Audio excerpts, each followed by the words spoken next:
My name is Ramakrishnan. I am a software engineer. I have two questions for you. The first is, what does Islam say about donating organs after death? Is it okay or is it prohibited? Second question is, what does Islam say about atheists?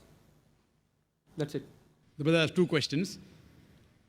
I think non-Muslim are one they're asking two, no problem. The first question is, what does Islam say about donating organs? Second question is about atheists. As far as the first question is concerned, what does Islam say about donating organs? There's no direct verse in the Quran or any Sahih Hadith which says whether organs can be donated or not. But there are various conferences that have held in Saudi Arabia, in Malaysia, and various different parts of the world. And the scholars have come to a common consensus that if three things are fulfilled, then organs can be donated. Number one, the person who requires an organ, but natural, it should be a major benefit to his health. He can receive organ as long as it's a major benefit or saves his life. Point number two, the person donating the organ, after he donates the organ, it should not be a major loss to his health.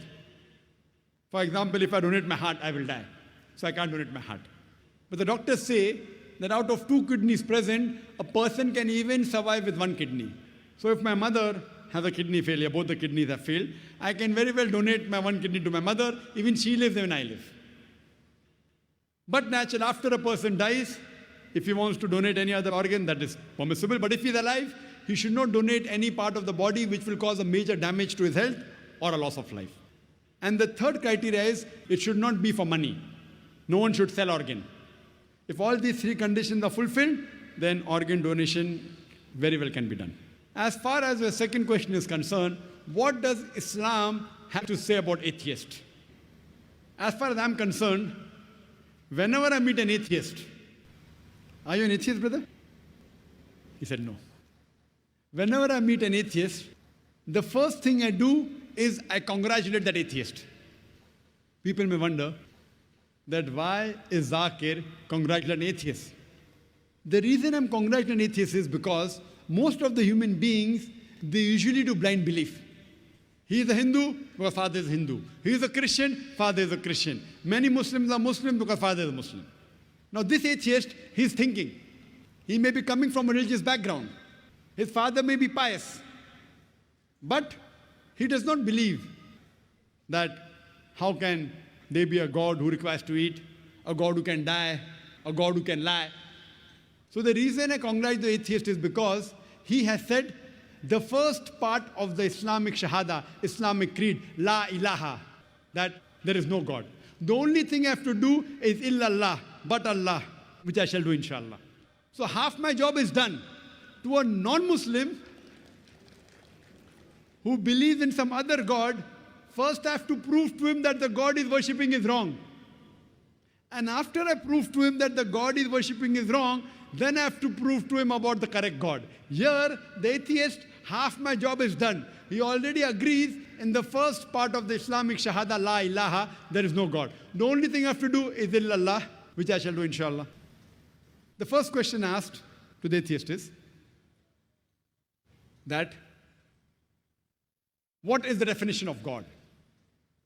If anyone says there is no God, to say there is no God, he should know the definition of God. If he does not know the definition of God, he cannot say there is no God.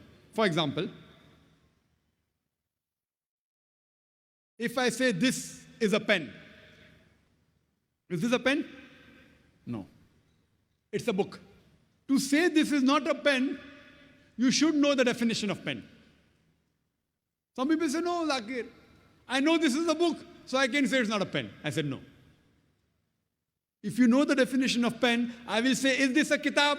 You say, no, it is not a kitab, because there's no definition of kitab. To say it's not a kitab, you should know the definition of kitab. Because kitab and book is the same.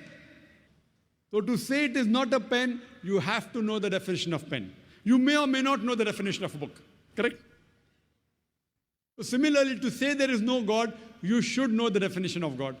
So now this person who is the atheist, he is believing, oh, that God, he requires to eat, he can lie, he fights and he loses. He does not believe in a God. So I say, even I don't believe in such a God.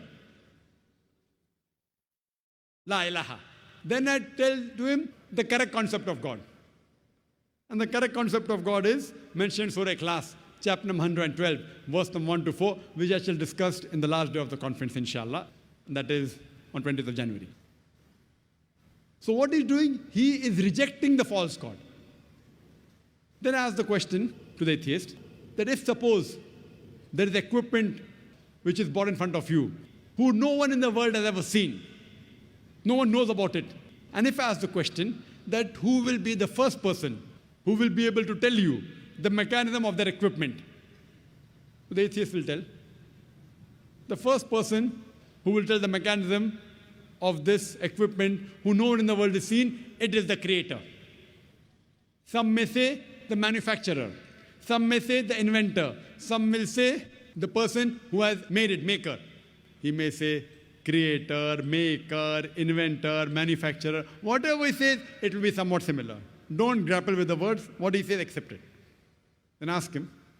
Then repeat the lecture which I gave, which I don't intend repeating, that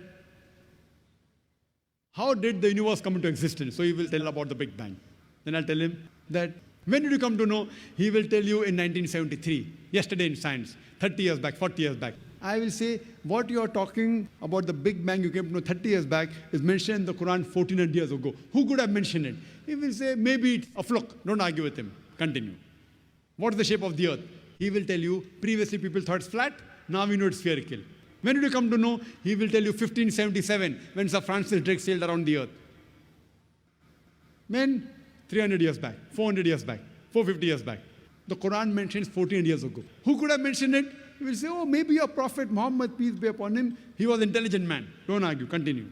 Light of the moon, is its own light or reflected light? He will tell you, previously we thought light of the moon was its own light. Recently we have come to know a couple of hundred years back, it's reflected light. It's mentioned in the Quran, Surah Furqan, chapter 25, verse 61. Light of the moon is reflected 14 years back. Who could have mentioned it? Now we'll pause. Don't wait for the answer. Continue. In school, I was taught that the sun was stationary. It did not rotate about its axis. You'll have, is that mentioned in the Quran? I said, no, that's what I learned in school. But the Quran says the sun and the moon rotate, which we have come to know recently. In school, 25 years back, I was told the sun did not rotate. The Quran says 14 years back that the sun rotates, which science has discovered today. Who could have mentioned that? There'll be a pause. Don't wait for the reply. Continue. So all the scientific things I mentioned in my talk, after each scientific fact, ask him who could have mentioned it before.